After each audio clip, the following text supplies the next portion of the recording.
Summary of the book Dirty Minds by Kayt Sukel in Sex and Relationships. Book summaries by Useful Content.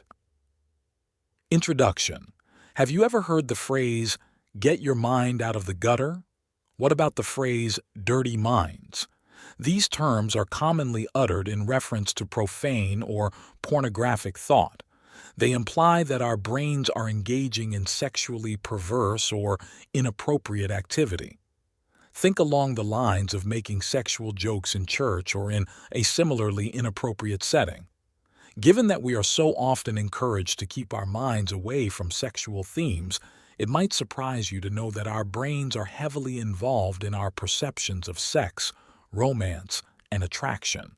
In fact, many of the sensations that we attribute to pure physical lust actually originate in our brains. So, over the course of this summary, we'll explore just how dirty our minds are and how our brains influence our sex lives. Chapter 1. Attraction activates our happy hormones. If you've ever had a crush on someone, then you're familiar with that giddy feeling you get every time you're around them. You know what it's like to get obsessed with silly, simple details, like the fact that you ran into each other at the same coffee shop, that you both like pineapple on pizza, or that your birthdays fall on the same date. When you like someone romantically, you can convince yourself that these details add up to fate and therefore mean that you're meant to be together. And you probably also know that those thoughts aren't even on the same planet as your rational brain. Because once that swoony phase is over, all of a sudden, your crush is just a normal person. And then those all-important details are just coincidences that don't mean much at all. But have you ever wondered how that happens? What triggers that gushy, lovesick phase? And what makes it go away? Both of these sensations are actually dependent upon the release, or absence, of certain chemicals in your brain. When you develop a crush on someone and find them physically or emotionally attractive, your brain produces a happy hormone called dopamine. You can think of dopamine as your reward hormone. It's produced whenever we experience something rewarding, and it motivates us to pursue the activity that will produce increased bursts of the hormone. It also gives you a spurt of energy that encourages you to chase after the reward. In the case of physical attraction, that reward is often represented by winning the affection of another person or by pursuing a relationship with that person. So, whenever we have a positive physical or emotional interaction with the object of our desire, that interaction triggers a surge of dopamine. Our brains then soak up the happy reward hormones and conclude that we need to repeat these actions if we want to experience that sensation again. The author observes that we can therefore conclude that dopamine plays a prominent role in conditioning our behavior because happy hormones motivate us to seek the same reward. And although dopamine can be triggered by pleasurable sexual experiences, this chemical doesn't necessarily characterize human sexual behavior. However, human sexual behavior is undeniably influenced by neurological cues.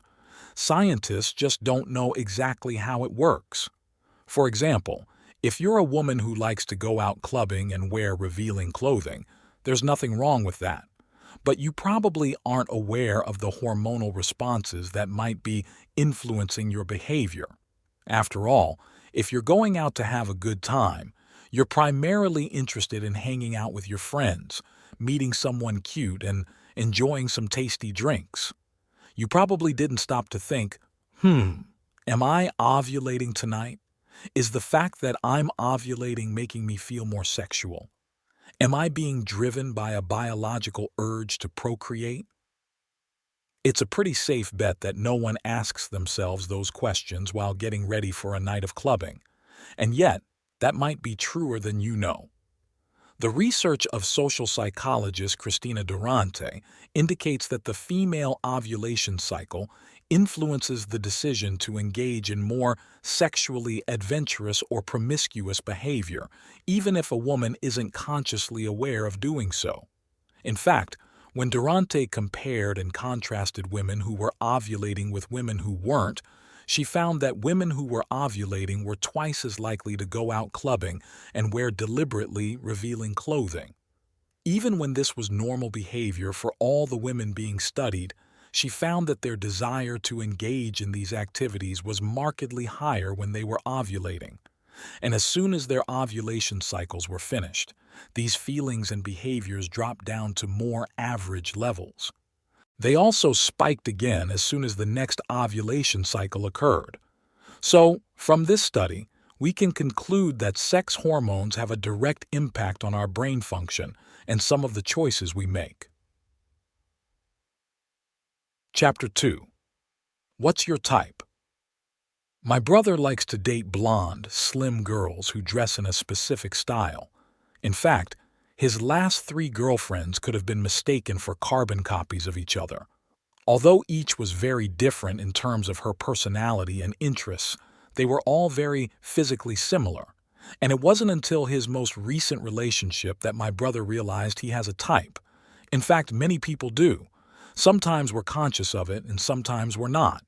Sometimes people freely and cheerfully articulate their type by saying something like, "I think redheads are really hot," or "I really like guys who work out a lot." And sometimes people are more like my brother. They don't realize they have a physical or personality preference until they've dated several people who are very similar. But it might surprise you to learn that no one really knows why. In fact, scientists have been unable to identify a singular factor that distinguishes or motivates human lust. Some studies have been conducted which indicate that people are attracted to the smells of different hormones and pheromones.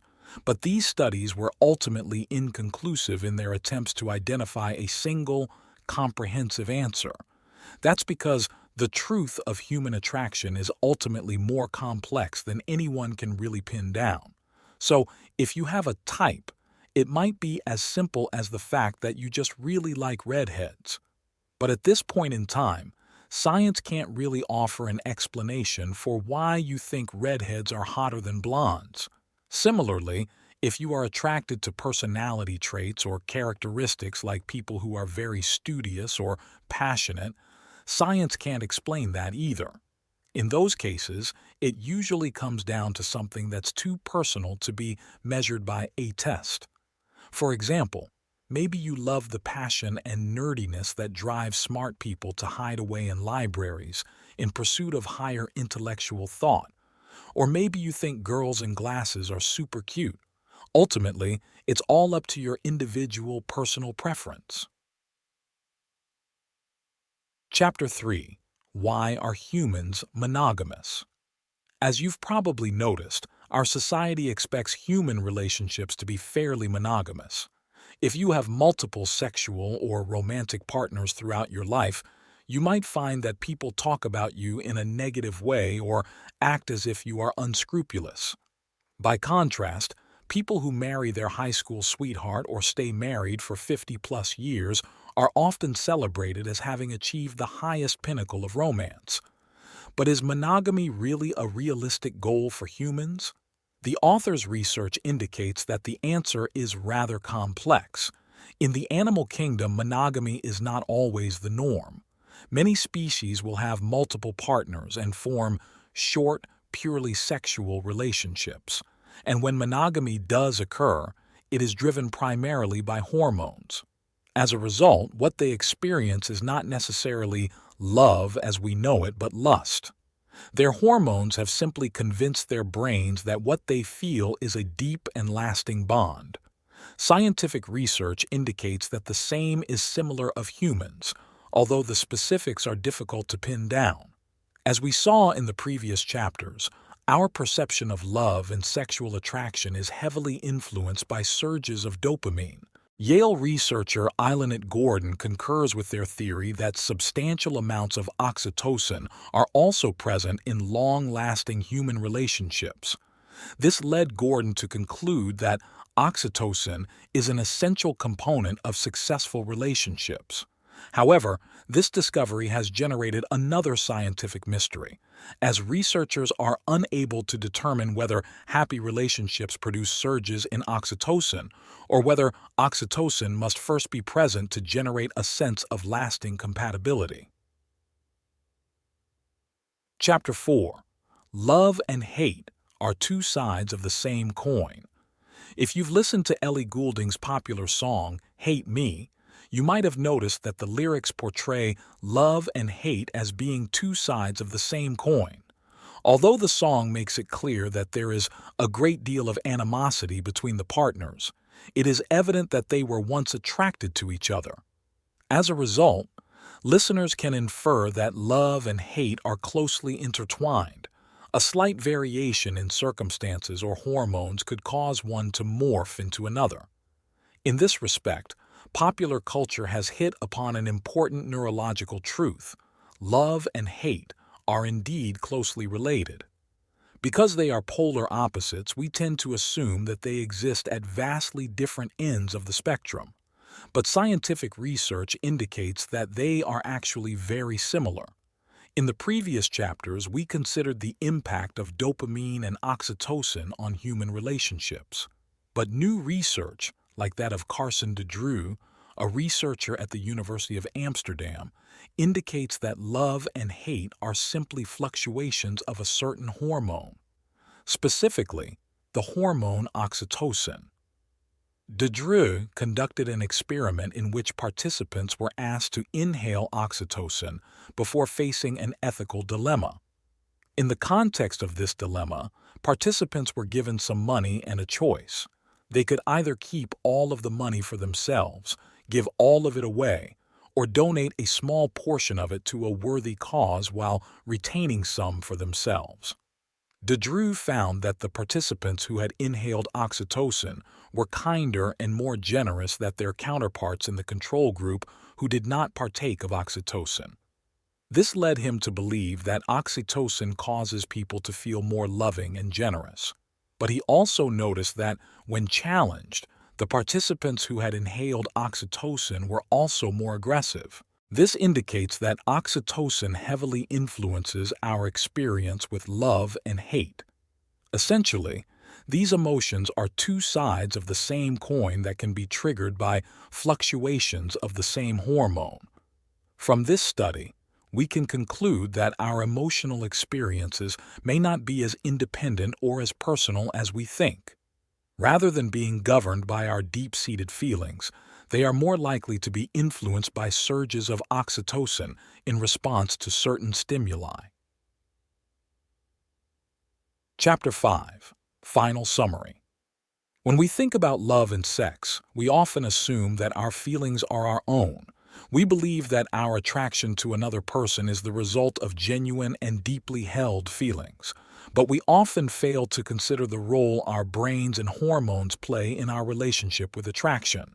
For example, when some women are excessively drawn to the allure of clubbing and revealing clothing, it is often as a result of ovulation. Likewise, our attraction to a certain type of person is driven by our brain chemistry. Similarly, our monogamous relationships and our perception of love and hate are heavily influenced by hormonal fluctuations like the surge of oxytocin and dopamine. However, scientists have only begun to scratch the surface of the impact our brain chemistry has on our romantic and sexual relationships.